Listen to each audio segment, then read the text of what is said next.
ऐसे आसान से नहीं होता है। इसके लिए बहुत साधना करनी पड़ती है। और सबसे पहली तो साधना है प्रथम भक्ति संतन कर संगा।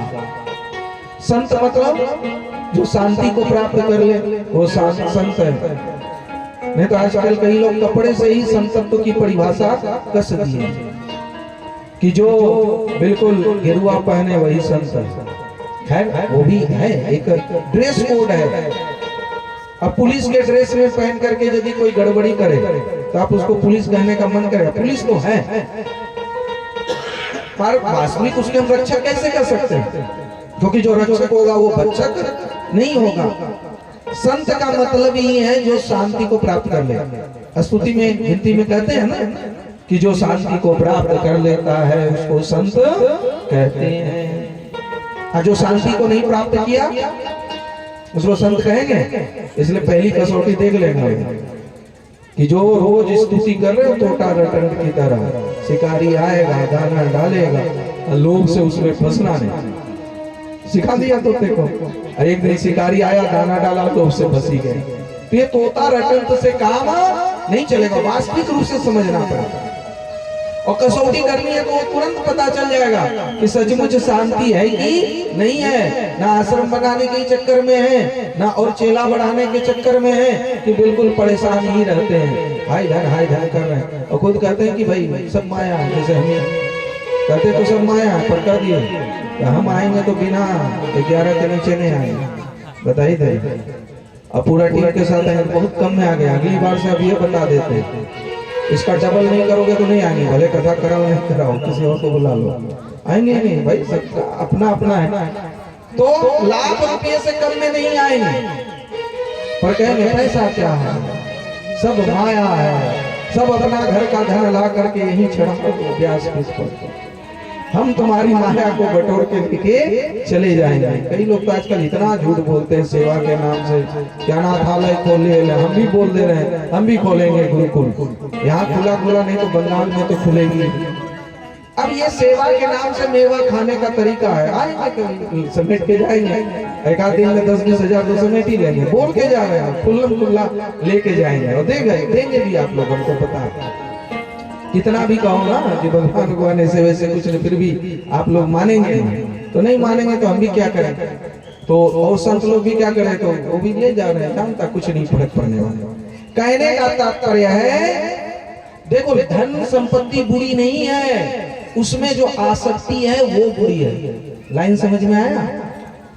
लक्ष्मी बुरी नहीं है, लक्ष्मी में आसक्त हो जाना बुरी है। जैसे किसी के पत्नी को चाहे और पति को न चाहे, पति क्या करेगा, गोली निकालेगा सीधे गोली मार देगा। और गोली नहीं मारेगा 2-4 डंडा से तो हाथ जरूर तोड़ेगा, नहीं तोड़ेगा। तो उसी तरह से कोई लक्ष्मी जी को चाहे और बगल में जो नारायण है उसको न चाहे, उसको आप अच्छा भक्त कहेंगे? तो हम लोग भी वैसे ही भक्त है जो लक्ष्मी जी को तो खूब चाहते हैं। बंगाल में तो खाली लक्ष्मी पूजा ज्यादा होता है और बड़ी कथा हमारी उधर लक्ष्मी के नाम से चल रही है। और हम वही बात वहां भी करते हैं, लक्ष्मी के साथ नारायण भी पूजो। पर लोग नारायण को नहीं, लक्ष्मी की पूजा, लक्ष्मी हाय लक्ष्मी, हाँ। और लक्ष्मी देवा करते, तो लक्ष्मी के साथ नारायण को भी याद रखना चाहिए। और जो लक्ष्मी के साथ नारायण को भूल जाता है वही जीवन के ठोकरे खाता है, वही जीवन के थपेड़े में बहुत कष्ट उठाते हैं। इसलिए लक्ष्मी बुरी नहीं है, पर लक्ष्मी के साथ भगवान को याद करना और लक्ष्मी में आसक्त न होना। इसलिए धन के लोभी धन मत छोड़ो, दाता प्रभु से नाता जोड़ो। धन मत छोड़ो, भले यहाँ 1 रुपया मत चढ़ाओ, 50 रुपया आया 50 लाख कथा करेंगे, कितना बजाओ समझो नहीं देते तो ठीक है, और आधा घंटा करेंगे, फिर आएगा तो बढ़ाएंगे। बोल दे बिहारी लाल की। बातें हम लक्ष्मी की करते हैं पर सब अटक जाता है यही। यही सत्संग है महाराज, आप बढ़िया गौर से ध्यान दीजिएगा। अंत में सब अटक करना यही हो जाता है।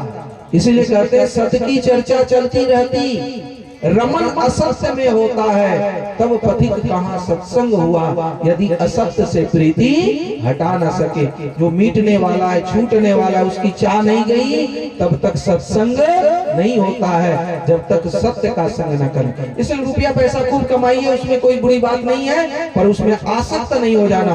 हाय धन, हाय धन, अरे धन चला गया तो लगता है हमारा जीवन भी चला गया, हम मर गए। अरे हम तो जिंदा है। कई लोग कहते हैं हड्डी रहेगा तो फिर धन आएगा। हाँ, आधा घंटा बढ़ जाएगा। मधु देवी बिनोवा, अच्छा अब बिनोवा वाले, कल तो कहाँ बस बढ़िया बस गढ़ा वाले थे, आज बिनोवा वाले हैं। तो चलो भाई, मधु देवी को बहुत बहुत धन्यवाद आधा घंटा कथा बढ़ाने के लिए। ऐसे आधे आधे घंटे पे देते रहने। बोल दे प्रेम से बिहारी लाल की, नहीं लक्ष्मी मैया की। तो छोड़ो ये सब हंसी मजाक की बातें, पर जीवन में जो सत्य को अपनाएगा वो आनंद में रहेगा, जो नहीं अपनाएगा वो निरानंद में रहेगा। इसलिए कौन क्या करता है उधर नहीं देख करके अपने आनंद की तरफ दृष्टि डालनी है। समझ में आई बात? जो जैसा करेगा वो वैसा बढ़ेगा। इसलिए सब बातें ही छोड़ दो। अब आओ सीधे कथा पर। सुखदेव जी महाराज परीक्षित जी महाराज को बहुत सुंदर से ब्रह्म का स्वरूप का बात बताए, तब जाकर के कहे कि देखो संग से रंग लगता है। आप जब संतों के संग करेंगे, और हमारे जीवन में भी जो व्यास जी महाराज की एक जो हमारे पिता थे उनकी कथा कर रहे हैं, तो ये भी हमारे प्रेम लक्षणा भक्ति के कारण है। हुआ यूं कि एक बार व्यास जी थोड़ा उदास बैठे थे, छिन्न खिन्न बैठे थे। व्यास जी को उदास देख करके नारद जी बड़ा अचंभित हुए। नारद जी वहां पर गुजर रहे थे। नारद जी ने व्यास जी से कहा, आप उदास दुखी क्यों हैं? क्योंकि आप तो पुराणों के रचयिता है, महाभारत लिखा, आपने वेदों को 4 विभाग किया, ऋग्वेद, यजुर्वेद, सामवेद, अथर्ववेद और उपनिषद, ये सब लिखे, फिर भी आप इतने ज्ञानी होकर के दुखी उदास। कहा देखो हमने ज्ञान की बहुत चर्चा की, पर भगवान की भक्ति की महिमा हमने नहीं गाई।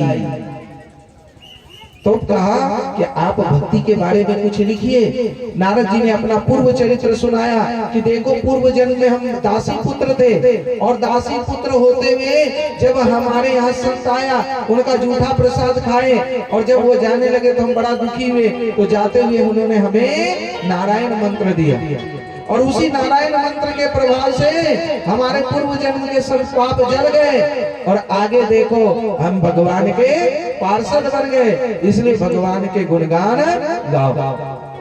आप भगवान की जो प्रेम भक्ति है उसका आप रचना करो। तब जाकर के सुखदेव जी महाराज सोचे कि लिखना और पढ़ना ये दोनों काम एक साथ नहीं हो सकता। तो गणेश जी का आह्वान किए, गणेश जी को बुलाए।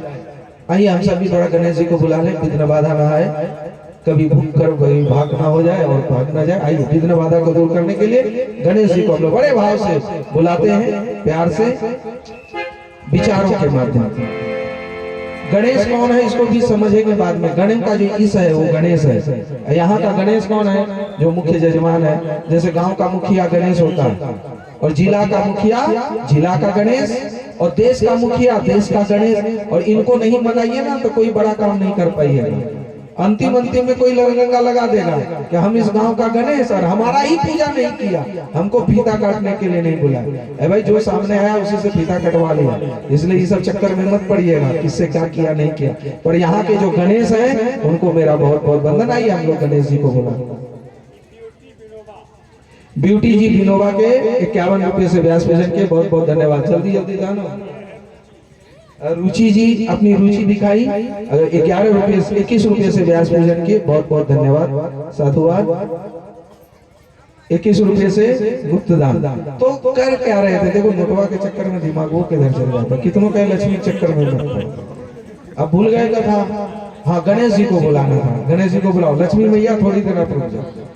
आइए गणेश जी आप लोग भी ना कागज पे लिख के दे तो अच्छी बात है। जब मौका मिलेगा तो एक साथ बोल देंगे। बोले प्रेम से गणेश भगवान की, गणपति महाराज की जय जय जय गणनायक, जय जय विघ्न विनाशक।